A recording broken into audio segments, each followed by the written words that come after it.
এরকম অবস্থাপনা ভুল ত্রুটির পরেও আমরা মনে করি সার্বিকভাবে চট্টগ্রাম বিশ্ববিদ্যালয়ে যে নির্বাচন অনুষ্ঠিত হয়েছে গতকাল, সেটি একটি গ্রহণযোগ্য পরিবেশে অনুষ্ঠিত হয়েছে বলে আমাদের কাছে মনে হয়েছে।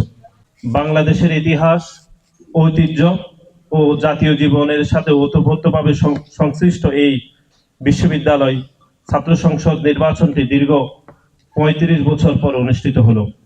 এই বহুল প্রত্যাশিত নির্বাচনের দাবিটি বাংলাদেশ জাতীয়তাবাদী ছাত্রদল দীর্ঘদিন ধরে উপস্থাপন করে এসেছে এবং গণতান্ত্রিক এই অভিযাত্রাকে ছাত্রদল বারবার স্বাগত জানিয়েছে। ৩৫ বছর পর গতকাল অনুষ্ঠিত এই নির্বাচনের নানা সীমাবদ্ধতা, ত্রুটি বিচ্যুতি ছিল, যেটি আপনাদের গণমাধ্যম থেকে আমরা জেনেছি। আপনারা লক্ষ্য করেছেন এই নির্বাচনে ভোট প্রদানকারীর জন্য অমোচনীয় কালির কোনো ব্যবস্থা গ্রহণ করেনি। এটি আমরা ঢাকা বিশ্ববিদ্যালয়ে এটি লক্ষ্য করেছিলাম ছাত্র সংসদ নির্বাচনের ক্ষেত্রে। আমরা জাহাঙ্গীরনগর বিশ্ববিদ্যালয়েও একই সমস্যা লক্ষ্য করেছি, যেটি গতকাল এখানেও লক্ষ্য করেছি এবং আজকেও রাজশাহী বিশ্ববিদ্যালয়ের নির্বাচন হচ্ছে, সেখানেও আমরা একই সমস্যা লক্ষ্য করেছি। আমার মনে হচ্ছে যে বিশ্ববিদ্যালয় প্রশাসন এই বিষয়ে আরো অনেক বেশি সতর্ক থাকা উচিত ছিল বলে আমাদের মনে হয়েছে। একাধিক কেন্দ্রে দীর্ঘ সময় ধরে ভোট গণনার সময় এবং ভোট প্রদানের সময় এলইডি স্ক্রিনের ভোট প্রদান কার্যকরী প্রচার বন্ধ ছিল। সেটি ইচ্ছাকৃত হতে পারে অথবা অনিচ্ছাকৃত হতে পারে, কিন্তু বিশ্ববিদ্যালয় আরো অনেক বেশি সতর্ক থাকা উচিত ছিল বলে বাংলাদেশ জাতীয়তাবাদী ছাত্রদল সেটি মনে করে।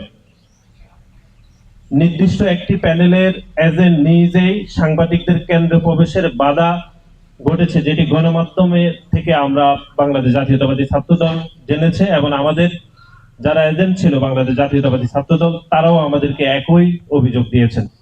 বিশ্ববিদ্যালয়ের উচিত ছিল এই বিষয়টি যথাযথ ব্যবস্থা গ্রহণ করা, কিন্তু গতকাল পর্যন্ত এই বিষয়ে আমরা এখনো পর্যন্ত কোনো কিছু আমরা লক্ষ্য করিনি। ক্যাম্পাসে বহিরাগতদের ব্যাপক অবস্থান ছিল, এটি বাংলাদেশ জাতীয়তাবাদী ছাত্র দলের প্যানেল থেকে বারবার এটির বিষয়ে বিশ্ববিদ্যালয় প্রশাসনের দৃষ্টি আকর্ষণ করা হলেও এই বিষয়ে কোনো সমাধান আমরা গতকাল পর্যন্ত দেখিনি। এরকম অবস্থাপনা ভুল ত্রুটির পরেও আমরা মনে করি সার্বিকভাবে চট্টগ্রাম বিশ্ববিদ্যালয়ে যে নির্বাচন অনুষ্ঠিত হয়েছে গতকাল, সেটি একটি গ্রহণযোগ্য পরিবেশে অনুষ্ঠিত হয়েছে বলে আমাদের কাছে মনে হয়েছে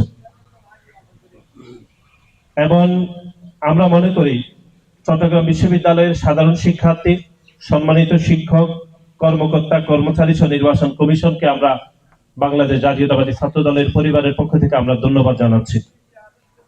ধন্যবাদ এবং কৃতজ্ঞতা জানাচ্ছি সেই সকল শিক্ষার্থীরা যারা এই গণতান্ত্রিক অগ্রযাত্রায় যারা সামিল হয়েছেন এবং দীর্ঘ ৩৫ বছর পরে চট্টগ্রাম বিশ্ববিদ্যালয়ের ছাত্র সংসদ নির্বাচনে আমরা স্বতঃস্ফূর্ত অংশগ্রহণ আমরা দেখেছি চট্টগ্রাম বিশ্ববিদ্যালয়ের শিক্ষার্থীদের পক্ষ থেকে। এই জন্য চট্টগ্রাম বিশ্ববিদ্যালয়ের সকল শিক্ষার্থীদেরকে আমরা বাংলাদেশ জাতীয়তাবাদী ছাত্র দলের পরিবারের পক্ষ থেকে আমরা তাদেরকে শুভেচ্ছা জানাচ্ছি। আমরা 8টি প্রধান লক্ষ্যকে সামনে রেখে বাংলাদেশ জাতীয়তাবাদী ছাত্র দল ইশতেহার ঘোষণা করেছি এবং ইশতেহারটি এই শিক্ষাঙ্গনে যথেষ্ট প্রশংসা কুড়িয়েছে। আমরা আগামী দিনে আমাদের এই লক্ষ্যগুলো অর্জনে নিরন্তর কাজ করে যাব ইনশাআল্লাহ। শিক্ষা, গবেষণা, উদ্ভাবন, জীবনমান এবং দক্ষতা উন্নয়নের বিষয়ে আগামীতে চট্টগ্রাম বিশ্ববিদ্যালয় ছাত্র সংসদকে অন্যতম প্রধান ভূমিকা পালন করবে বলে আমরা বিশ্বাস করি। ফল অর্জন করতে না পারলেও আমরা এই কাজে নির্বাচিত নেতৃবৃন্দকে সার্বিক সহযোগিতা করে যাব। বাংলাদেশ জাতীয়তাবাদী ছাত্র দল আগামী দিনেও সর্বোত্তমভাবে চট্টগ্রাম বিশ্ববিদ্যালয়ের শিক্ষার্থীদের পাশে থাকবে, যেরকম আমরা অতীতেও পাশে থেকেছি এবং নিজেদের ইশতেহার ঘোষিত লক্ষ্য অর্জনে আমাদের ধারাবাহিক প্রচেষ্টা আগামী দিনে ইনশাআল্লাহ অব্যাহত থাকবে।